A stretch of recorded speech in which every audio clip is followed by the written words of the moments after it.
respected Manoj Sirji. I was there for the Viksit UP consultative exercise. Hello? Yeah, yeah. Respected Manoj sir, I was there a couple of months back for the UP Viksit consultative exercise that we had in the same room. So again, I'm delighted to be back here for today's AI Conclave. Very good afternoon, everyone, I would say, we started from the morning and so many, sessions that we had. I'm currently working with the NITI Aayog Frontier Tech Hub, where we actually scan the landscape, to understand what are the major technological shifts that are happening globally and come out with actionable roadmaps that will help the country to actually prepare itself to leverage the potential of those new technologies. So that's what we do at NITI Aayog Frontier Tech. And prior to that, I was leading the Emerging Technologies Hub in the Telangana state government. So today I'm speaking on 3 issues. How much time I have? 8. Okay. So, the first one is on AI for economic and societal development. The second is expanding the possibilities of AI. AI is moving beyond point solutions. So what are those? And third is, what does it need to be an AI-ready state? Well, I'm deviating a little bit from the usual AI governance because all the other speakers are actually speaking on it. So I'm keeping it a little at a broader level. So when most of the states now are coming out with vision documents 2047, right? And they have a target of GDP. So UP has about $1 trillion, Telangana has $3 trillion, Odisha has something. So frontier technologies and most importantly AI is going to contribute significantly to the GDP. And we have actually launched 2 roadmaps recently, 3 roadmaps in AI, but I'm going to speak about 2 roadmaps, just give you a glimpse of it, One is the AI for Viksit Bharat, which talks about the opportunity for accelerated adoption of AI for economic growth. What it mentions is there are 2 components to it. One is if certain sectors actually accelerate the adoption of AI, it will add to about 500 to 600 billion to India's GDP. And this is not by 2047. We are just looking at 2035. In a 10-year period, this is the kind of potential that we are looking at, 500 to 600 billion dollars. If sectors like manufacturing and financial services accelerate adoption, that's one part of it. And the second one is unlocking, as Sir also spoke about it, innovation opportunities by transforming research and AI. And the sectors that can actually leverage this potential are pharmaceuticals, physical AI, automotive. And it's about 280 to 475 billion. So in total, we are looking at about 1 trillion, contribution to the GDP in just 10 years. So that is the potential or the economic, potential that we are looking at from AI. The second one is, while, many a times we speak about white collar jobs being lost, and what does the government do or even the industry do to actually mitigate those risks. But rarely do we speak about how AI can be used to impact the informal workers. We have about 49 million informal workers across the country. These are carpenters, plumbers, artisans, farmers.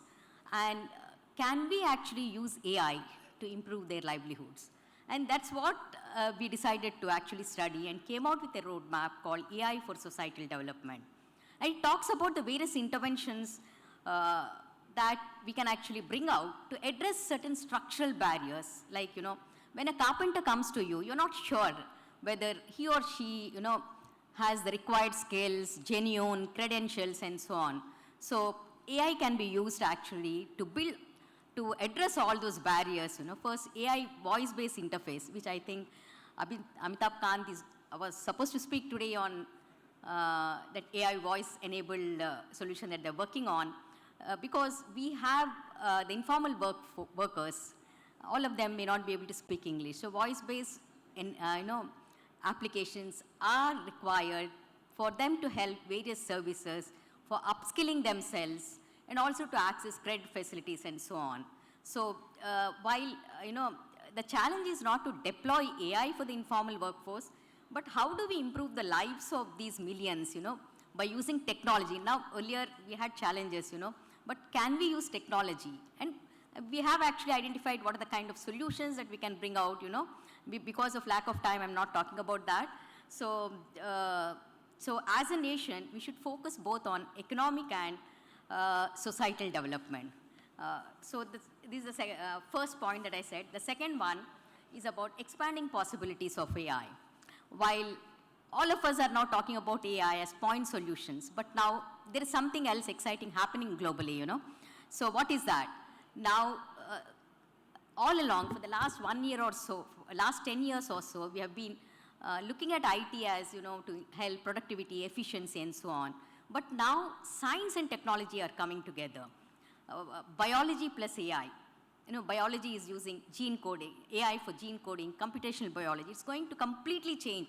It seems the next wave, as we are looking at AI, will be actually biotech.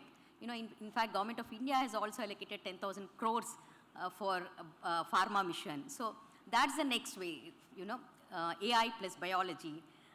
So advanced materials plus quantum plus AI, then chemistry plus quantum. Some exciting things are happening globally. In terms of convergence of science and technology, that's one. Second is there is a lot happening in convergence of technologies. Different technologies are coming together to provide new products and solutions. For example, if you look at robotic surgery, different technologies are used, AI plus robotics, IoT, augmented reality, so the surgeons will be able to see the operations, and omni-compute or edge computing, because they cannot afford, doctors cannot wait for a decision to happen. Data goes to cloud and comes back, edge computing. So a range of technologies are being used to provide new products and solutions. And what does this mean? What are the implications for governments, for organizations, and other institutions are? It accelerates scientific discovery, and we'll be able to solve mega challenges in healthcare, energy, climate, etc. And it's going to actually reinvent the entire existing process, and a new ecosystem will be developing. The supply chain bottlenecks will be shifting. It will be a totally new ecosystem. And of course, with opportunities, risks also arise. So rise of digital labor, are we prepared for it? Cognitive warfare, again, we are looking at the recent West Asia warfare, right? How technology AI is being used. So these are some of the challenges. So as I said, convergence of science and technology and convergence of technologies is happening globally. So be aware of it and see how we can develop our ecosystems for, produce a conducive environment for development of those ecosystems. Thirdly, I'm talking about the AI ready states. So while, a lot of speakers have spoken it, sir ne 5 model bataye the. Actually, I'm talking about only 3 models, sir. 3. For an AI stack, 3 layers I'm talking about for the sake of simplicity. One is the applications, second is model and compute. So compute, I'll start with compute. All of us know NVIDIA is the only company that's producing chips, and India AI Machine is actually procuring them.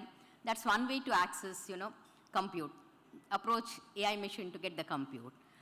The second one, application, that's where we have the control, identify the right use cases. And I'm glad to see today morning, Alok ji or Madam ne bhi bataye the, like, health department, the kind of use cases they have identified. Identify the right use cases. Don't use AI for the sake of AI. So applications we have control, develop the right application. And one thing I want to emphasize is most of the applications developed across many states lie as pilots, Don't design for pilots, design to scale. So do pilots, but design the system, to scale up. So at least scaling should be the top priority. And the middle one that I'm talking about is data, data, and data. It's so important. In fact, last November, May, Chief Secretary's conference hua tha, Prime Minister was there. And he in fact said this, that's what I heard. Like, apne government officers ne data ko fileon mein dal ke band kar, almirah mein rakh ke band kar de rahe hain. So just bring out the data is what he said to all the chief secretaries. So every department official that's who is present here, my suggestion is, please, number one is digital data. Please try to have data digitized. Second, make the data AI ready. Otherwise, you may have the best model, you may have the best compute, but unless you have data, you will not be able to do anything. So, and data is a strategic asset for India. Unlike other countries, we don't have any other strategic, neither models nor compute, but data, we have huge data. Let's make it as a national asset and as a strategic asset. So, these three, in my view, are ingredients for the AI stack, for AI ready state. So, this is what I wanted to share. And finally concluding, implementation happens at the state. This is where actually the rubber meets the road, So while a few states today morning, UP officials also spoke about it, few states are doing exceptionally well in AI. But we want more states to be AI ready, or AI first you may call it, in order to leverage the potential of AI and frontier technologies, enabling economic growth and societal development. I thank ILOJ for giving me this opportunity, and also Government of UP for giving this opportunity. Thank you all.